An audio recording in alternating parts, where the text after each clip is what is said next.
Ar tu žinai, nuo ko prasideda dideli dalykai? Ne nuo didelių žodžių, ne nuo gražių pažadų, bet nuo mažų žingsnių. Jėzus sako, kas ištikimas mažose dalykuose, tas bus ištikimas ir dideliuose.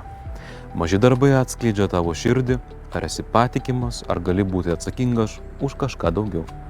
Pagalvok šiandien, jeigu sąžiningai darai mažus darbus, padedi šeimoje, prisidedi prie parapijos, ištisi ranką tam, kuris šalia, tu augi. Dievas mato tavo mažą ištikimybę ir nori patikėti tau daugiau. Bet jeigu numoji ranką į smulkmenas, į žodį, į mažą pagalbą, į mažą pareigą, kyla pavojus, kad pritrūks ištikimybės ir dideliuose dalykuose. Todėl pradėk nuo mažo, nuo šypsenos, nuo pagalbos, nuo mažos atsakomybės darbe arba šeimoje.